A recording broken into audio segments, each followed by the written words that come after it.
This is the Greg Bedard Patriots Podcast with Nick Cattles. This episode brought to you by our friends at Prize Picks, largest daily fantasy sports platform in North America. Download the Prize Picks app today. Use code CLNS and get $50 instantly when you play $5. Also, we've been talking about this place for a while now, Greg's Home Comfort Company, Noturno Home Services. If you're looking for a team that puts your comfort first, visit noturnohome.com/Bedard for 10% off your next service. Could save you up to $1,000. All right, Greg, let's start with free agency. Earlier today, I just tweeted out a blurb from some notes you had, and boy, got a little bit viral. So that's good for you. I did attach your story, so I promoted your story. And I wake up every day hoping to be viral by those troll Twitter accounts. Yeah, come on, baby.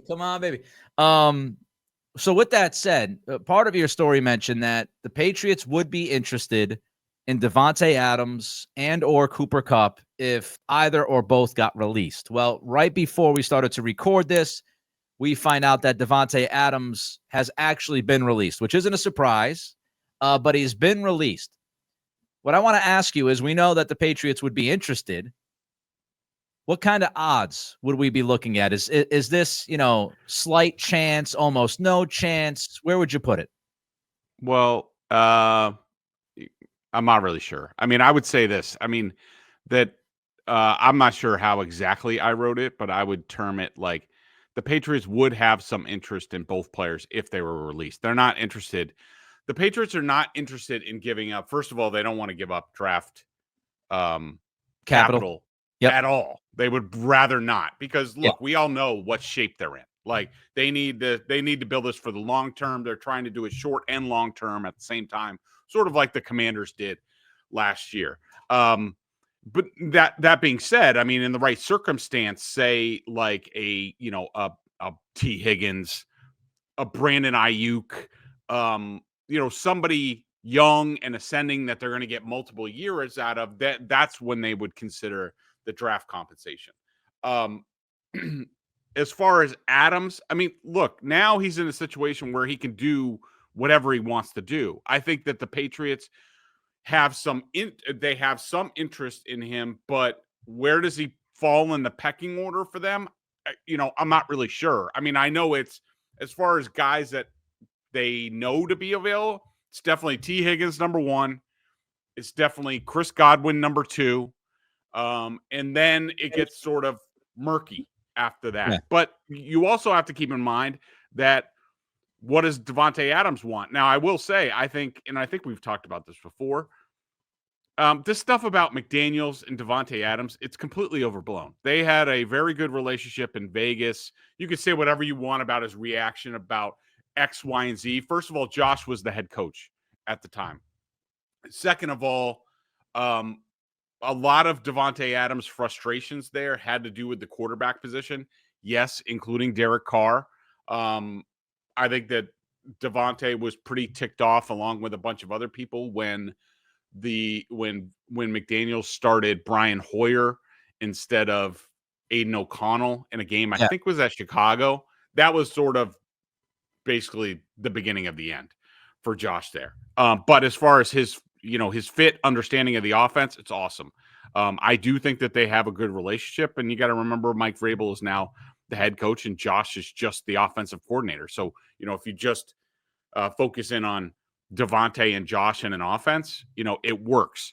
The other thing to remember is like Davante has his options now. So it's impossible to say. It's not just the Patriots' call. Davante can do anything he wants. Right. Does he want to go with Aaron Rodgers someplace? That's a factor. Does he want to go back to the West Coast, which is where he's from? That's also a factor. Maybe he only came to New York, to the Northeast, because of Aaron Rodgers. So there's a bunch of different factors. So it's really impossible for me to say like what the odds are. But I do think the timing is going to be interesting. I mean, I don't know if Davante is going to go anywhere soon. It's possible he does, but I think the Patriots certainly have higher priorities at this time because they don't really want to get older. They want to get younger and better, So what's the timing of all that? I don't know. Yeah, just a couple of things. Again, Greg is writing about the Patriots' interest. This is not to defend Greg's reporting. Greg is a big boy, as we call him. He can defend his own reporting. But there were some people that I saw, and of course it's Twitter, so take it for its worth. But oh, well, why would Adams want to go there? Greg's not saying that Adams would want to come to New England. He's just simply saying that if Adams became available and was released, the Patriots would have some interest. He's a name that they look at and go, oh, he could make sense. So that's that. And I do wonder what'll be interesting is how Davante views this. Like you said, Greg, he can wait. He can wait out the market and say, all right, if T. Higgins stays in Cincinnati and Godwin stays in Tampa, now my services, once that's cleared up, they become paramount for a team like the Raiders. I mean, well, you could throw the Raiders in there, but forget about it. I meant the Chargers. The Steelers, we know, have really wanted a receiver. Like you said, Rodgers, if he goes to the Giants, does Davante say, hey, I could just stay where I'm at right now and go play alongside Aaron for one more year? It'll be interesting. And of course, the Higgins stuff, the Rams, another great option. So it'll be interesting to see how he approaches his free agency now, because as we know, Higgins could be tied to Cincy for another few months until July. So it's going to be compelling to watch how he goes after it. And by the way, Dan Orlovsky just tweeted what you just said. Wonder if he would go to the Rams as a Cooper Kupp replacement, talking about Davante. All right, let's get to another wide receiver. Seems like there's a little bit of heat surrounding Brandon Aiyuk. Now, I worked out in Sacramento for a year and a half. I know some people out there. I'm not saying as an insider. I'm talking about people who cover the team. And there's a little bit of a mix here. Grant Cohn, who's known as somewhat of a shit stirrer at times, has been pointing towards Aiyuk could be traded going off what John Lynch said at the Combine last week, which he was asked directly if they would trade Aiyuk or whatever, and he didn't really say we want Brandon. He didn't stand by the player. And there's, the fact that the Niners are selling or trying to sell 10% stake of their team. And it sounds like Jed York, who is the owner, is trying to buy into a European football club. So they might want to try to tighten the purse a little bit. And they're looking at Brock Purdy, trying to get a deal done with him. So all of that is background. There are people that believe Aiyuk could be available. There are people in San Francisco and the Bay Area saying it doesn't make any sense. He's not going to get dealt. Is Brandon Aiyuk, is he a reasonable option for the Patriots right now? Yeah, I definitely think so because I do think the Niners have some interest in moving him. Look, I mean, how many months ago was it that the Patriots basically had a deal worked out with the Niners to trade for Aiyuk, and they had they had the highest offer as far as a contract for Aiyuk. Now, we know some things have changed in terms of, who's in charge with, Vrabel and Cowden and John Stryker and Elliot Wolf. I mean, we know that Elliot Wolf wanted to do that deal. Do those other guys? I mean, it wouldn't be, if you're the 49ers and you're putting Aiyuk on the block, isn't it your first call to the Patriots? Now, what complicates it is that Aiyuk's coming back from ACL and MCL surgery. Right. He was injured in week 7. Optimistic timeline would probably put him sometime near the beginning of the season to be ready to go and possibly play. We all know that ACL injuries, it's really the second year after that when you're back to your old self. I would think that the Patriots would want the 49ers to eat some of his contract, which he's due a roster bonus, a sizable, I think it's like $22 million coming up here a little later in the month. Would the Patriots want the 49ers to eat that and they'll take the rest of the contract?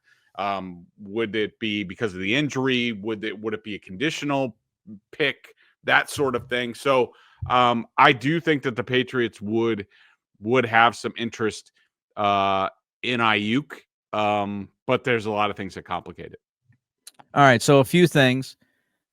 Interestingly enough, Aiyuk, as you said, he tore his ACL in week 7. If you look at Kendrick Bourne tore his ACL in week 8 of 2023. So if you want to have a similar trajectory, you've got a guy in Bourne that came back in early October from his ACL tear. So that could certainly be a time frame you could go off of. I wouldn't guarantee it because everybody's body reacts differently. But that's what you really be looking at. Somewhere likely, if things go well, you would be looking at about October-ish for Aiyuk to be back. And the option bonus that Greg speaks of is just under $23 million, 22.855, and the team owes him that on April 1st. So if an Aiyuk trade is going to happen, folks, it's going to happen in the next 2 or 3 weeks because it doesn't make any sense for the 49ers to pick up that option and then trade him. So if they're going to move him, they're going to move him before April 1st. Another name that was brought up by our buddy Phil Perry, Jakobi Meyers, going into the last year of his deal. What do you think about that? Yeah, I would, I've heard that as well. Again, I think this is a situation again, and you're going to get this a lot where it's like, all right, the Patriots are trying. Remember how they've talked about plan A, B, C, and D. Where would Jakobi Meyers fit? Maybe plan C or something like that. But yeah, I do. You look at new regime in Vegas. We all know the fit in the McDaniels offense. It's perfect. He comes in automatically. He's ready to go. He upgrades the room. He's a professional, like all that stuff. I do think in this offense, like, Godwin is plan A at that position. Like I said, Meyers would be like plan C, but yeah, I think he's another one of these veteran guys that the Patriots have interest in and would upgrade the room. It's something that's been consistently reported out there, and it's something that the Patriots talked about over the last couple of weeks is having contingency plans. And they're not going to, go with plan A if plan A doesn't work, not have a plan B, C, or D. And it feels like Elliott Wolf certainly regrets that part of the offseason. Something else that Mark Daniels wrote today was that the Patriots, they drafted for need versus best player available. And they do not want to do that this draft. They feel like they did that too much in the 2024 draft. And of course, if you're drafting on need, you might be reaching on certain guys. And so they do not want to do that again. Speaking of, you know what? I'll hold off for a minute. I actually want to stick with free agency here because Ronnie Stanley's been mentioned a lot. Yep. I think it's obvious. The Patriots. Yes. They're in the Ronnie Stanley business, folks. They want Ronnie Stanley. They are sending every single flare up into the sky that they can to let Stanley know that if you don't agree to a contract with Baltimore, we're going to back up the Brinks. Adam Schefter just said on McAfee's show that he does not anticipate another tag getting done, which isn't a surprise. We're like, within hours of the expiration of the deadline there. So it looks like unless a deal is done in the next 5 or 6 days, it looks like Ronnie Stanley could actually hit free agency. Does Elliott Wolf and Company, I should change that. Don't aggregate. Don't aggregate. Will Seriously, Mike that's going to spark off some things. Like Vito's going to replay this on the show tomorrow and be like, damn it. Will Mike Vrabel and Company allow Ronnie Stanley to leave the facility if he walks to the door?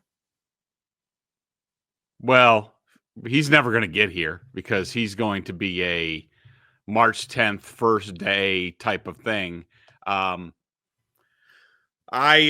No, I mean, I think they're going to make him. They're going to make him an overwhelming offer, probably more than the Ravens are offering. It's just, does Ronnie want to go someplace that he doesn't know, or does he want to stay, comfortable in Owings Mills, Maryland, where he knows everything and knows the coaches and knows the lay of the land, or is he going to grab the money? We'll have to see. Wouldn't mind a little bit of selfishness from Ronnie. Ronnie, it's not bad to take the best deal. Take the money, Ronnie. Take the money and run, Ronnie.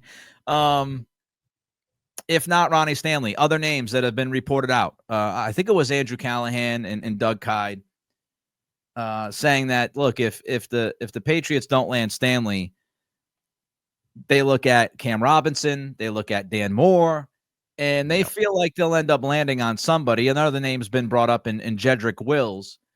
Which out of those three guys, Greg, would you rather have if you were Vrabel, if Stanley's gone? So you said Dan Moore from the Steelers, Cam Robinson from Minnesota, and Jedrick Wills. As we've talked about him before, yeah, I mean, Jedrick Wills is the most talented guys out of those three. Now, where is his attitude?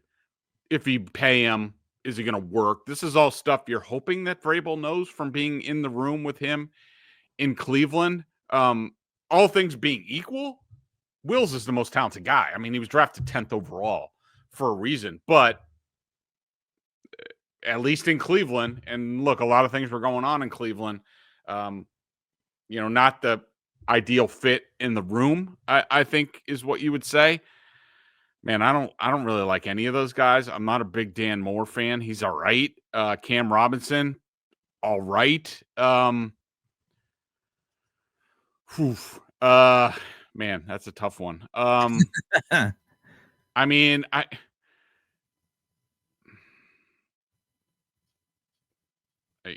really don't know. I mean, you're just know this.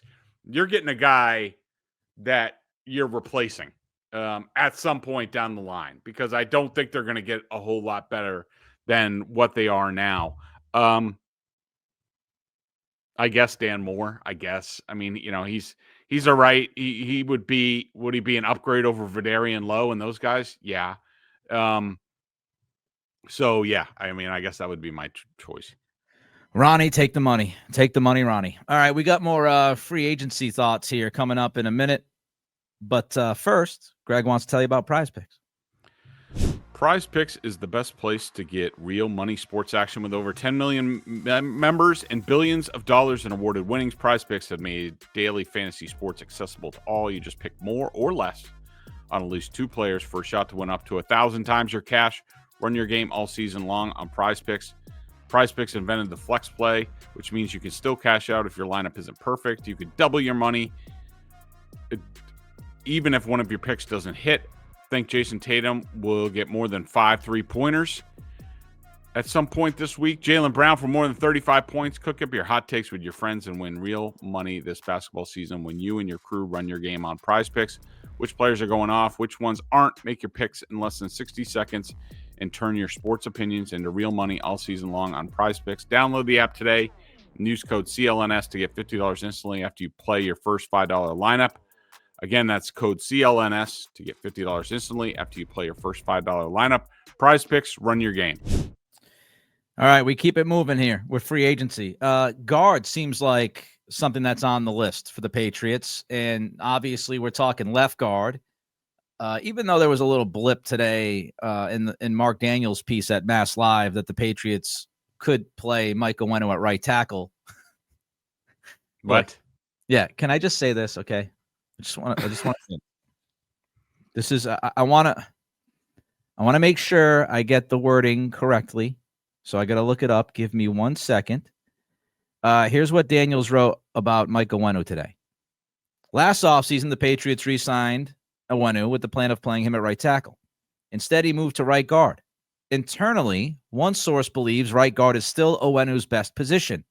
Another source noted that Onwenu could play right tackle since he did so in Josh McDaniels' system during 2020 and 2021.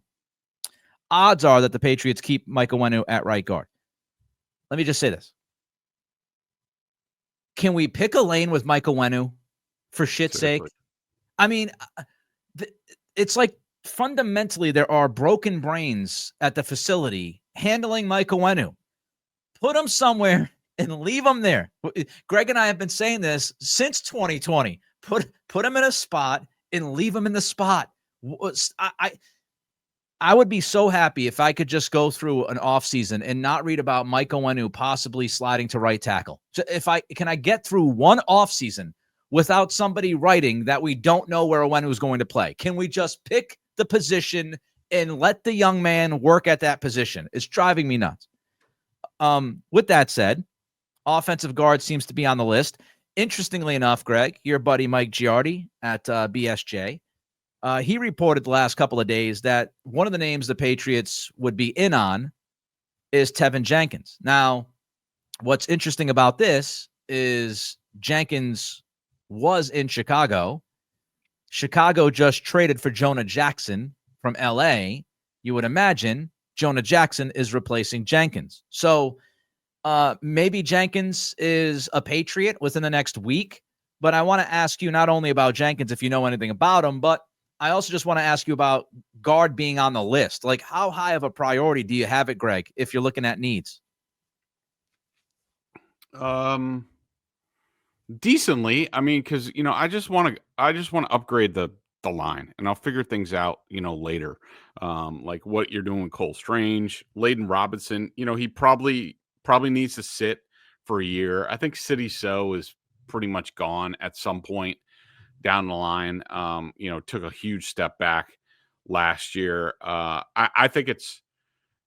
I think they want to upgrade. They want like starting caliber players. I mean, I think Jenkins is decent. I mean, I would say the guard market, and just remember, and this just goes to all the people last year who stomped their feet about the Patriots not paying for X, Y, and Z. Jonah Jackson, who just got traded for the Rams, was one of the top guards available last year in free agency. The Rams just paid $25 million for 1 year. Of Jonah Jackson before trading him for 5 cents on the dollar. I think there, Will Hernandez from the Cardinals, Will Fries from the Colts, Jenkins from the Bears. You have Becton. He played right guard last year. Kappa, who just got released, is okay. Makari from Baltimore. He could play a bunch of different roles. He's decent. Radins from Tennessee is a guy that Vrabel and Cowden know very well. There was one other name that I had, but I don't see it at this time. But, all those guys are options to come in at guard for the Patriots. The more I think about it, the more I love the Makari idea. Now, I think if Stanley chooses the Patriots offer, if he gets the free agency, I think the Ravens will bring Makari back. They'll give him the money and say, "No, you're staying here." But if Stanley stays with Baltimore, Makari is a very fascinating option because, as you said, he's played all 5 positions on the offensive line for the Ravens. So, I mean, if there's a situation where, you just get him, you sign him and you say to yourself, he's going to play somewhere. Let's get him done. And then we'll see what else we can get done via free agency in the draft. And we know that this guy's capable of playing most of these spots. You don't want him at left tackle, don't get me wrong. But he can play, the other spots. So Makari to me is a very, very interesting option. All right, let's talk defense. Some reporting, Greg, that the Patriots are not very interested in Josh Sweat. Are you surprised by that? A little bit. Again, I think the key thing about these Patriots, whether it's trade compensation or contract, they want to invest. The guys they're going to invest in heavily. They want younger and they want here for multiple years. Like Josh Sweat, I think I want to say 31. I think so. And I don't know how much of an every down player he is. I think. Would the Patriots rather do like a Harold Landry type of thing? I think, that's a possibility. But, I'm not a little bit. I mean, I do think that they would have a little bit of interest, but not, Super Bowl, top of the market, cashing in on the postseason run type of guy. Yeah, Sweat will be 28 on March 29th. And one of the things that Phil Perry has talked a lot about, and he wrote about this recently, is teams are a little concerned, maybe even a lot concerned about Sweat's injury. Now, this is an injury that happened in high school, but at the time, the injury was so severe that doctors told Sweat he might have to have his leg amputated. So he's an unbelievable story because he went from that to being, as good as he's been with Philly. But, as Phil has talked about, they drafted him in the 4th round, so it was low risk, high reward. They got a second contract done with him, which wasn't a big contract. So again, it was low risk, high reward. And so now teams are looking around and saying, is Josh Sweat's luck going to run out? I think that's the question that a lot of teams are asking has he been on borrowed time with that injury, and that clock is ticking. And if we give him $20 million a year, is that unfortunately going to pop up again? And now we're spending a ton of money on somebody who might have a career-ending injury. So I think that's the biggest question. His teammate, Sweat's teammate in Philly, Greg, as much Ronnie Stanley talk on the offensive side is as much Milton Williams talk as I have seen from pretty much everybody. What are you hearing? Are you in on Milton? Yeah, I'm hearing the Patriots are big time in on Milton, and I am big time in on Milton. He is a game wrecker, game changer on the inside. For all you want to say about, and Jalen Carter is great, and Jordan Davis is, a good role player. But, Milton Williams, you could argue, was the best defender on the Eagles defensive line during their, postseason run. And so, those are the type of guys that Vrabel is looking for. He's sort of like in that Jeffrey Simmons role. So yeah, I think they are on board on that. Another position the Patriots are reportedly looking at, cornerback. There's been some connection with the Patriots and DJ Reed. I know you and I talked about him a little bit last time. Another name that's popped up is Byron Murphy from the Vikings. How big of a priority is it for the Patriots to look at cornerback? And are you okay with the names that you've seen so far? Yeah, I like both those guys. I think, a good C option would be Nate Hobbs from the Raiders, who Josh knows well, who, when I was watching a bunch of Raiders film when McDaniels was there, I love Nate Hobbs. Dude is a total baller, tough guy on the outside, really good cover, underrated. I would upgrade cornerback. I mean, I think the Patriots wouldn't be opposed to having Jonathan Jones back, but I think we're past the days of relying on him. And plus he has versatility. You could move him to free safety, that sort of thing. But yeah, they're going to have to fit all these puzzle pieces as far as who gets the, biggest part of the pie. But yeah, I like those names, and I like upgrading cornerback. All right, one last one before we get to draft talk. Mike Vrabel brought up how important the nickel is in today's football. And this kind of goes in line with the cornerback conversation, right? Obviously, Marcus Jones is a smaller dude, right? What do you think the Patriots do at nickel? Is it as easy as, maybe some of these guys they're looking at on the outside, they feel like they might be able to slide into nickel as well? What do you think about what are your thoughts about the nickel position, number one, in the NFL now, and how important it is? And number two, how do you think the Patriots approach that position?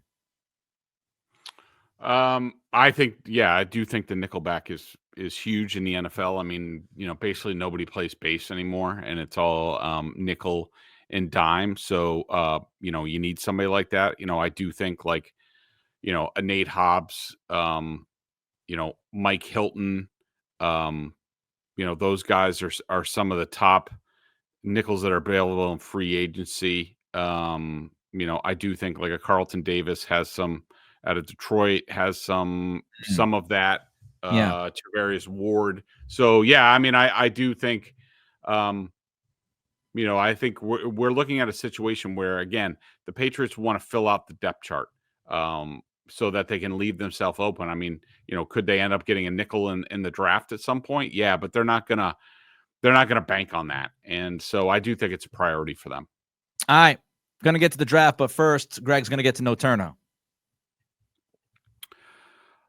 Yes, I am. As soon as I find, as someone who's spent years covering football, I know what it takes to be a winning team. It's about reliability, precision, and showing up when it matters most. When it came to my own home and my heating system, I needed a team I could count on, and Naterno Home Services delivered. Naterno is local. They are family-owned and family-focused and have been servicing the greater Boston area for 15 years. From start to finish, they made the process of upgrading my heating system seamless and stress-free, and they go above and beyond. For example, hooking me up with a free valve. When mine broke 4 days before we were supposed to get it, it's freezing upstairs, 53 degrees, where the kids sleep and everything, and they replaced that for free because that's the type of company they are. They weren't going to leave me in a lurch, and they won't do that for you either. Naterno isn't just about heating. They're my go-to for plumbing, cooling, and even water and air quality solutions. They've got the expertise to handle whatever your home needs. Here's the best part. You can get 10% off your next service with Naterno. That could save you up to $1,000 on your next project. Just visit naternohome.com/Bedard for all details and conditions. That's NOTTURNO home.com/Bedard to take advantage now. These deals won't last forever. If you're looking for a team that puts your comfort first, visit naternohome.com/Bedard. I trust Naterno. You should too. By the way, just to update something here, Schefter on the Pat McAfee show said the 49ers are willing to listen to trades for just about anyone with their current cap situation. So, again, for people wondering, why would they trade Aiyuk if they just paid him? There you go. It's, as I talked about earlier, financially, it looks like the owner has said enough is enough. I paid a shit ton of money the last few years. I don't have a Super Bowl to show for it. So we're cutting some of this. And so, obviously, that tells us Brandon Aiyuk's available.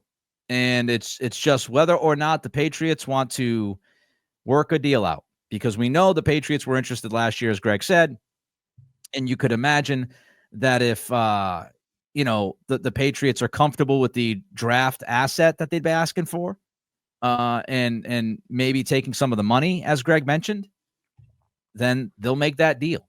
And what else is interesting, Greg, is, with Aiyuk available, this might put some pressure on some other receivers to make decisions. And especially like for the Patriots, like if the Patriots are, let's say they're back channeling with T. Higgins, even though Higgins was franchised, if they're back channeling with Higgins, now they could try to get Higgins camp to push on Cincy. If Higgins is interested in coming to New England, we don't know. But now you could try to push T's team to push Cincinnati to try to come up with a solution, because you're going to say, hey, look, at a certain point, we're going to move on. Like, we're going to pivot, and we got Brandon Aiyuk on the table right now. Here's my question for you, just before we get to the draft. What would you be willing to give up for Brandon Aiyuk?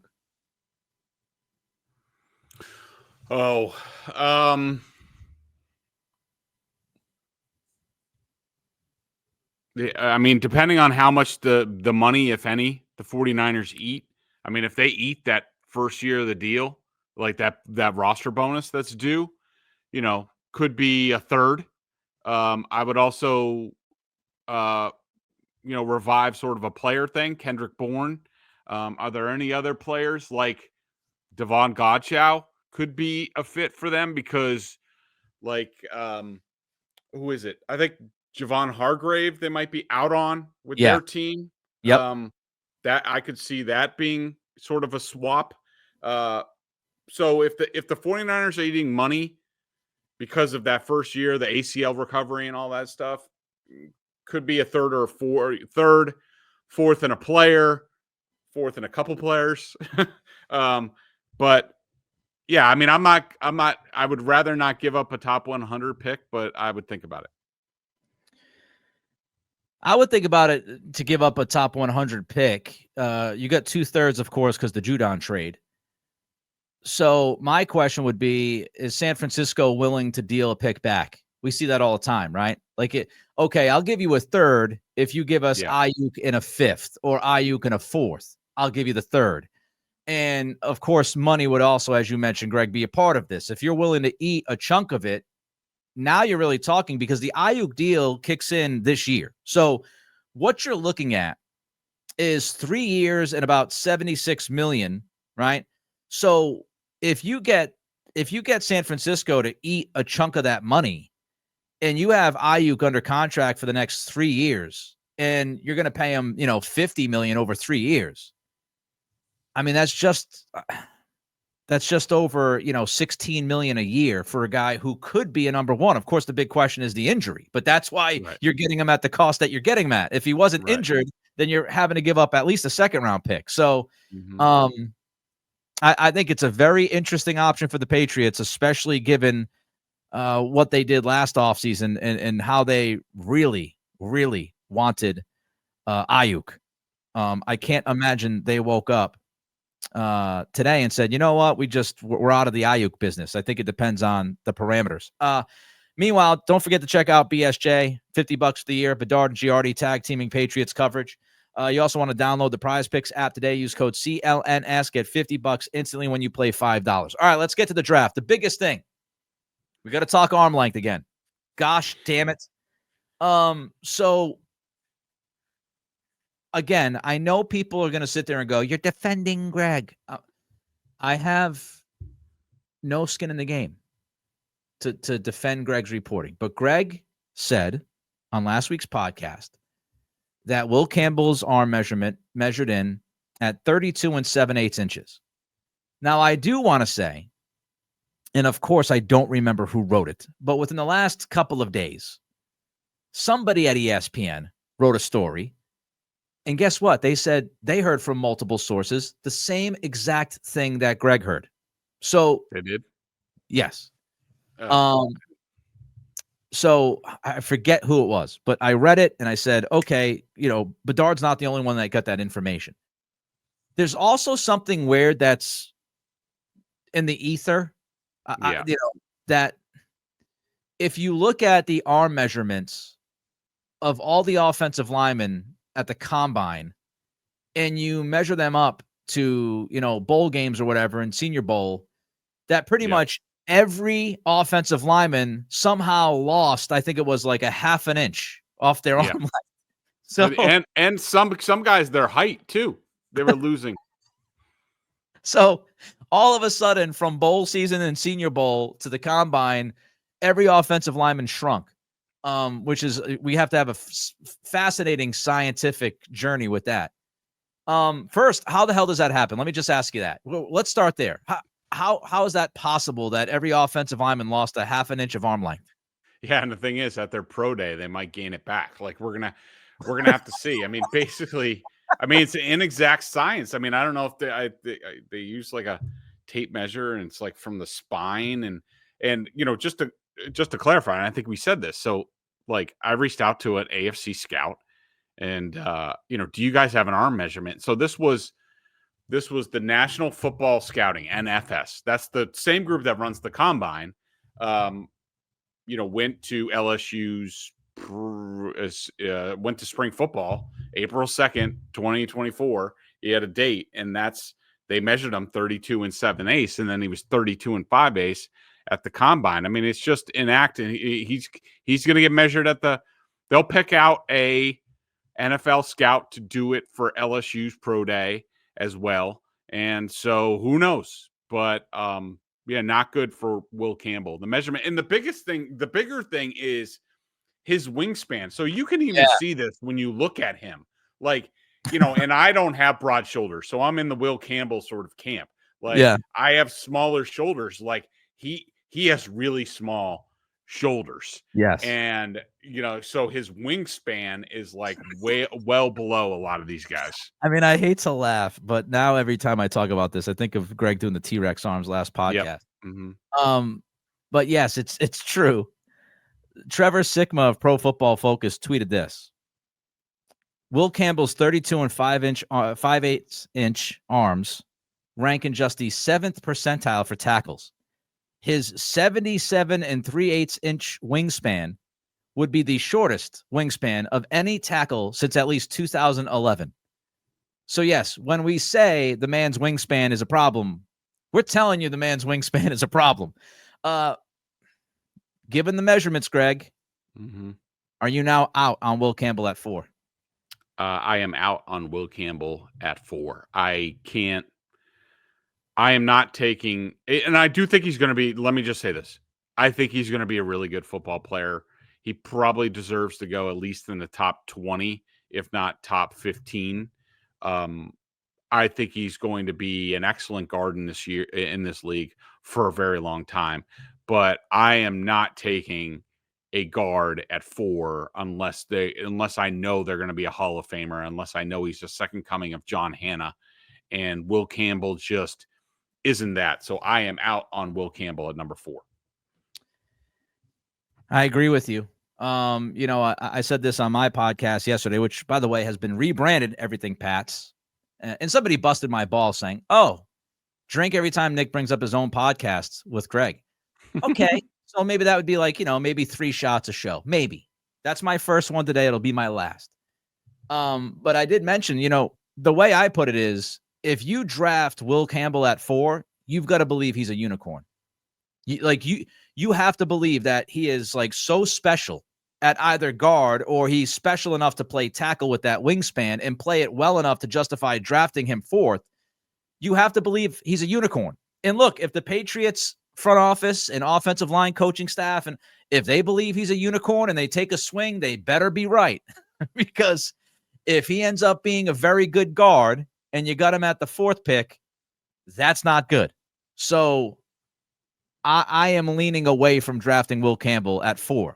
What's going on, everyone? Taylor Cowles here for CLNS Media with a very exciting announcement. Here at Patriots Press Pass, we will be introducing bonus tiers. Now, this will not affect any of the content that hopefully you've grown to know and love over here at Patriots Press Pass. It's all going to be some brand new stuff and extras so we can connect with you more and also provide you some more in-depth and high-quality content. Hopefully, you guys are going to like it. Here are the tiers and what you should be expecting from all these new bonuses. At Tier 1, we've got Rookie Starter. That'll come with ad-free content, early access to videos, 5% off of all merchandise, and even custom emojis. At Tier 2, we've got All Pro. Once again, ad-free content, early access, 10% off merchandise, custom emojis, but that'll also come with player profile film reviews and draft profiles. At Tier 3, we've got GOAT status. Same as all the other tiers, but it's going to be 20% off of all merchandise, and we're also going to have custom segments, Discord chat rooms with myself and other show hosts, as well as live film reviews with myself and whomever we've got on the podcast for that day, hoping to have some pretty fun guests. Which brings us to Dane Brugler, who does great work at The Athletic, his latest mock draft. One guy, Greg, that does have longer than 33-inch arms. And absolutely, I want to say this too, Will Campbell was great athletically. I know there'll be some pushback at us and saying, oh, he's tremendous. I mean, he smoked the athletic testing, and reportedly he was fantastic in the interview room. So literally, if Will Campbell had 34-inch arms, the guy would be a top 3 pick in this draft. Like, nobody would be complaining about it. But Armand Membou, also athletically tested off the charts. He's longer than Will Campbell is. He played right tackle, I believe, Greg, at Missouri. Yep. But we're starting to see the Armand Membou conversation of him going in the top 10 and maybe leapfrogging Will Campbell. Your thoughts on that prospect? Armand Membou hive. So this is, I might have forgotten his name, but this is the player I brought up after the Senior Bowl, Nick. He is the player in question that, and I remember, I think Dane Brugler put this. He put, and had to pull out of the Senior Bowl because of an illness. Yes. Listeners will remember that, no, it was not an illness. What happened is that Armand Membou was going through, had committed for months, was going through the process. I think had gone through some interviews, and then suddenly Daniel Jeremiah from NFL Network dropped his top 50 prospects, and Membou, I think, was number 11 on his list. Suddenly, the Senior Bowl people could not reach Armand Membou. Suddenly, he went like missing. But he ghosted them because I think we can all see what was going on here. His agents were like, "Dude, you don't need to do anything. Just leave. We're leaving. Yeah. Oh, I'm sick. I have a stomach bug." So look, remember, this kid is just still 20.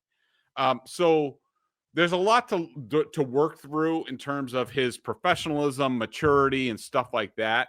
And what's interesting is like all his arm measurements, wingspan, all that is way better than Will Campbell, and he's about 2.5 inches shorter. He's 6'125". I think 4's a little rich for Membou. I do think he's a right tackle as of right now. And as you know, of course, in April, we'll dig into this stuff more. We're more focused on free agency right now.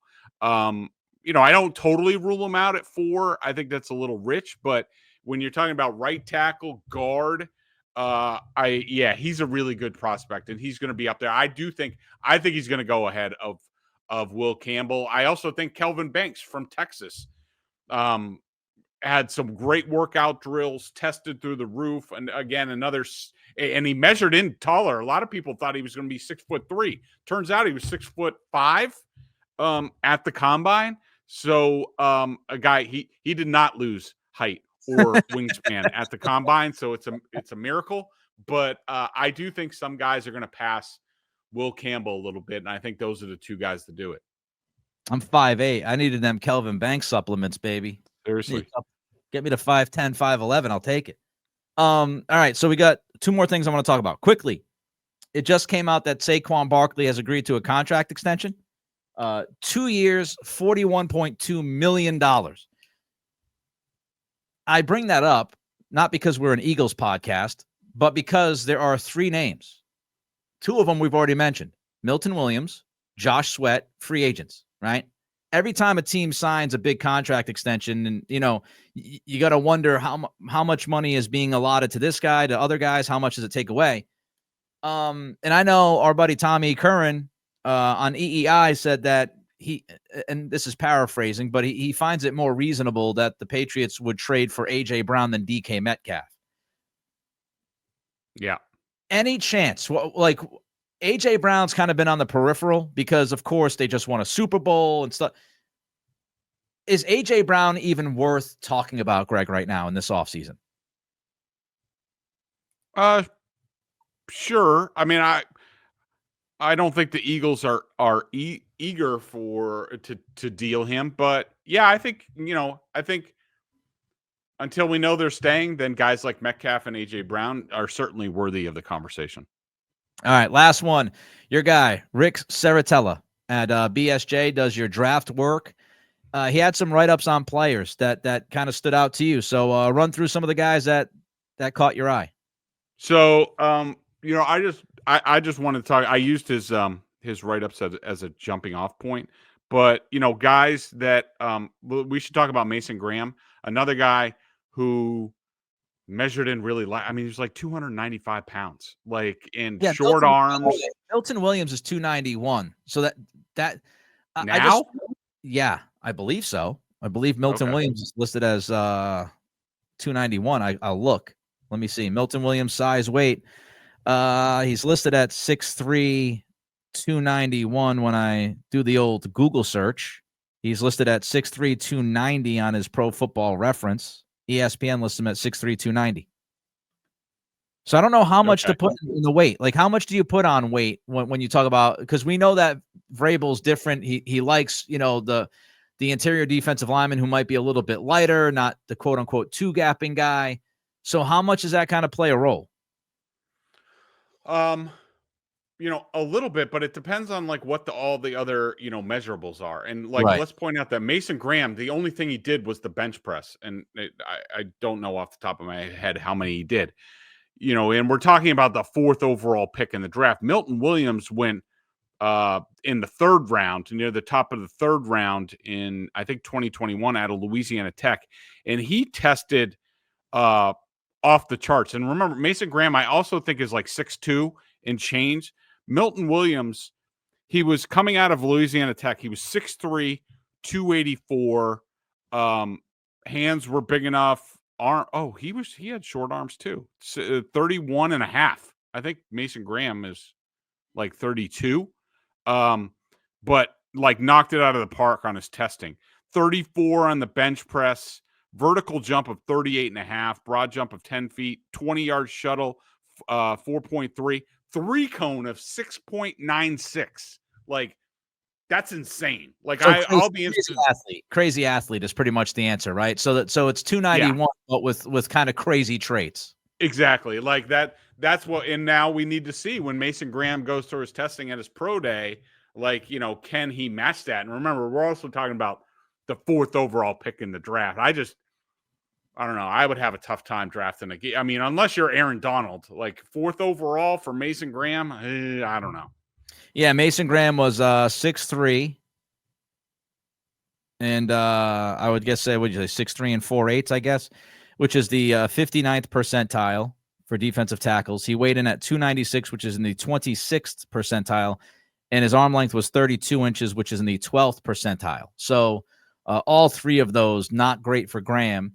And, I know the pushback is watch the film. Nobody's doubting that he's a good football player and that he was really good at Michigan. Okay. But you're going up a level. And so when you go up a level, you go against bigger guys, faster guys, better guys. And it's somewhat similar to the Will Campbell conversation, somewhat. If you believe that Mason Graham is that unicorn and he measures the way he measured, and let's say athletically he doesn't necessarily pop, Will Campbell did, but let's say Mason Graham is not popping off the screen when it comes to his athletic testing, you've got to say there is something that makes this dude inherently different than pretty much everybody else who's played the game of football. And if you believe that he's that guy, then you entertain picking him at 4. If you don't believe that, then it's really difficult to sell the idea of drafting him 4th overall. Anybody else from the files here? So, yeah, a couple of things that jumped out. James Pierce, Tennessee, edge, 6'5", 245. I mean, this dude is a freak. Talent-wise, he's a top 10 pick. There are a lot of red flags on him. I mean, It'll be interesting to see where he goes. Matthew Golden, the Texas receiver, was awesome. He could be we've heard a lot about, whether it's Travis Hunter or the Tet kid from Arizona. You probably know how to pronounce his name. Golden could end up, I mean, Hunter's going to go earlier because of his two-way ability, but Golden could be the first just plain wide receiver that goes in the draft over everybody because he's that good. Nick Amarori from South Carolina, the safety, complete freak. Yeah. Yeah. Complete freak. Shamar Stewart, Texas A&M. We told you about him at the Senior Bowl. Knocked the workout out of the park. One guy I wrote down watching the DTs, and it's interesting that Rick agreed and put him at a Patriots target. So I'll publish this either today or tomorrow. Rick did a column sort of on, guys at each position who stood out, but also a Patriots sort of target guy. JJ Pegues, out of Ole Miss, DT. I kept writing his name down on the DT drills. He really stood out. And Jihad Campbell, the Alabama linebacker, 6'3", 235, tested out the charts. Like great workout, total beast. Those are all guys that I would like to see as a Patriot, but we'll see what happens. I just can't remember his name, and it's driving me crazy, but there was one dude, defensive lineman, something like Effidajo or something like that. I'm trying to remember how to pronounce it. It's a really difficult name. I don't know if it's UCLA or whatever, but that dude also was kind of crazy. Yeah, I think I know what you're talking about because he was at the Senior Bowl, and really, he was one of these guys that how you might be walking by. Most people are like, they walk by and they see a good looking girl and they look, they're like, oh, that's a good looking girl. Like of course I do the same thing with football players, and at the Senior Bowl I was like, damn, that guy is a good looking football player in terms of how he's built. He looks like he came out of a lab in terms of a football player. And apparently his character off the field is off the charts. He reminds me a lot of, he's a better build, better production, better player, better prospect than Dietrich Wise, but same sort of guy. But I know who you're talking about, and he's great. Yeah, if it's him, I think it's Femi Oladejo. I think that's who it is. One last thing. I promise it's the last thing. We're going a little bit long, but I think it's worth it because there's so much to talk about. I had to ask you about Shedeur Sanders because there's some stuff out there today, Greg, And this impacts the Patriots because if Sanders is drafted in the top 3, of course, you'll get one of Hunter or Carter. If he slides down precipitously, then not so much. Todd McShay said that he spoke with a couple of front office people that are in the top 10 of this draft and need a quarterback. And both of them told McShay that Sanders, during the interview process, did not come across as serious, did not come across as professional. And so there's some thought out there, Greg, and I wanted to get your thoughts on if you agree with this or not.